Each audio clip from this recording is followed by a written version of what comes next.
حرب مع الولايات المتحدة وإسرائيل، الكابوس الوحيد الذي يهدد إيران. هذا طبعا ما تروجه وسائل الإعلام ونشرات الأخبار الرسمية الإيرانية، لكن بحسب مراكز دراسات أمريكية غربية وربما إيرانية معارضة، الترويج لمخاطر مواجهة قريبة مع تل أبيب أو واشنطن يهدف إلى أمر آخر، وهو إخفاء مخاوف طهران من الحرب الأهلية، وهي حرب إن كانت مكاسب لدول مثل أمريكا وإسرائيل، لكنها كابوس ورعب حقيقي أيضا لدول أوروبا التي تواجه اليوم تدفقات لجوء من أوكرانيا بعد أن تعمد الرئيس الروسي فلاديمير بوتين استهداف المدنيين لتشجيعهم على الهروب، ما يشكل ضغطا على أوروبا التي قد تقدم تنازلات بسبب الضغوط الأمنية والاقتصادية المتأتية من ارتفاع أسعار الطاقة جراء مخاوف من قطع روسيا الغاز عن أوروبا، إضافة لاشتداد موجات اللجوء الضخمة، حيث أسفرت الحرب في أوكرانيا حتى الآن عن أكثر من 3 ملايين لاجئ اتجهوا جميعا نحو أوروبا الغربية، التي ستجد نفسها حالا اندلعت حرب أهلية في إيران أمام موجات لجوء قوامها أكثر من 10 ملايين لاجئ قادمين من إيران، لأن اللاجئين الإيرانيين حالا اندلعت حرب في بلادهم أهلية أو غيرها لن يذهبوا شرقا باتجاه أفغانستان، ولن تكون الدول العربية خيارهم، إلا أنهم سيتجهون شمالا عبر القوقاز ليعبروا من تركيا إلى أوروبا. فما هي مؤشرات الحرب الأهلية الإيرانية التي تؤمن واشنطن أنها اقتربت؟ معركة وحشية. يبدو أن الأسباب باتت كثيرة لاندلاع حرب أهلية في إيران،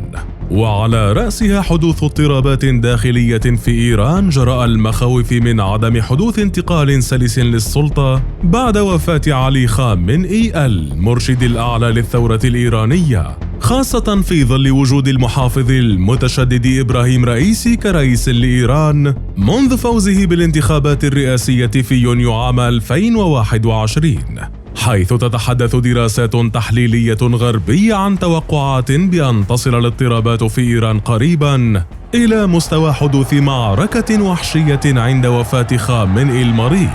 إذ إن رئيسي المقرب من خامنئي والذي تقلد مناصب رفيعة عدة ليس مرشحا عاديا لخلافة المرشد الأعلى، فهو من كان سادن العتبة الرضوية في مسقط رأسه مدينة مشهد، ولطالما طرحت وسائل إعلام إيرانية اسمه كخلف للمرشد،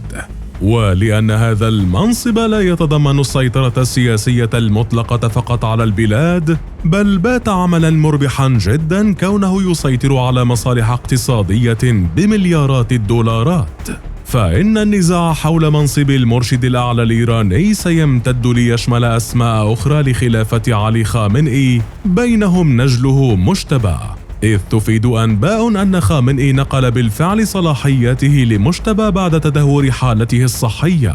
فيما يترصد قادة كبار في الحرس الثوري الإيراني فرصتهم للدخول على خط المنافسة في خلافة خامنئي، حيث تتحدث تقارير إعلامية أن شبكة من متنفذ الحرس الثوري وضعت مخططا مسبقا سيطبق فور وفاة خامنئي لمنع أي شخص من خارج مؤسسة الباسيج من الوصول إلى منصب المرشد، ما يزيد من أوار مخاوف وقوع حرب أهلية قد يسقط ويهجر جراءها المدنيون، حيث سيسعى الحرس الثوري الإيراني وفصائل متشددة إلى تعزيز سيطرتهم على المدن الإيرانية، ما يعني استهداف الناس اعتمادا على توجهاتهم السياسية ودعمهم تيارا على حساب آخر. ويبدو أن تنامي الحركات الاحتجاجية في إيران ليست إلا بروفات بسيطة لسيناريو حرب أهلية دموية، خاصة وأن العديد من الإيرانيين لا يرغبون باستمرار الجمهورية الإسلامية بشكلها الحالي، ما سيجعلهم في مرحلة لاحقة في مواجهة مع متعصبين يؤيدون إيران بشكلها الحالي. الفقر محرك الحرب. إضافة للدوافع السياسية نحو آتون الحرب الأهلية،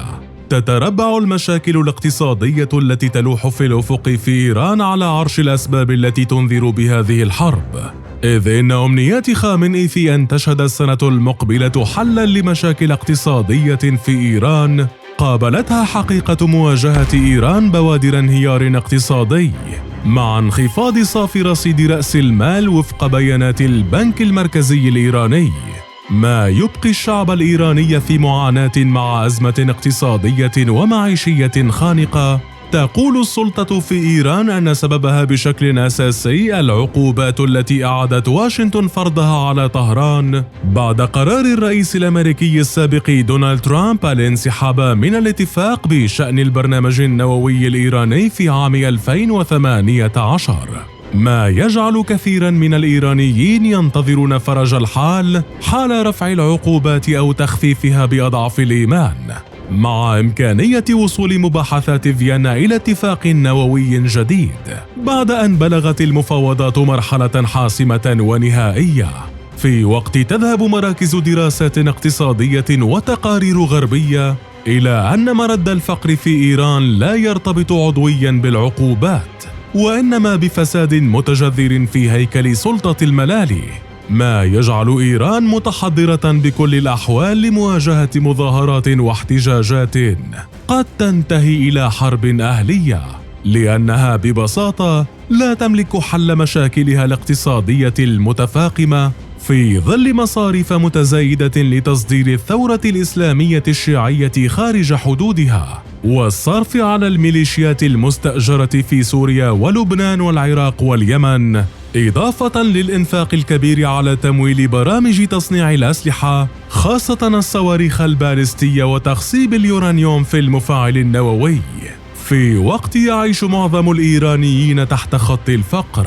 بينما تعاني الأسواق من تضخم غير مسبوق مع انهيار للقوة الشرائية. وفي ظل الجوع والفقر والفساد والاقتصاد المنكمش الذي تعيش فيه إيران، تشير معظم توقعات مراكز الدراسات إلى أن إيران ستواجه في المدى المنظور حرباً أهلية طاحنة، خاصة إذا أحكمت الولايات المتحدة الحصار عليها وقلصت من قدرة بنوكها على التعامل مع الاقتصاد العالمي الخارجي، ما يفاقم الأوضاع الداخلية ويزكي من نيران الثورات التي ستظل تشتعل مرة بعد أخرى حتى تنهك الحرس الثوري، ما يعني عجز النظام الإيراني عن مواجهة هذه الثورات المتتالية إلا بالقمع والحصار والتنكيل باستخدام هراوات الحرس الثوري، وبالتالي وقوع المحظور باندلاع حرب أهلية قد تدمر إيران قبل حتى أن تفكر إسرائيل وأمريكا بضربها.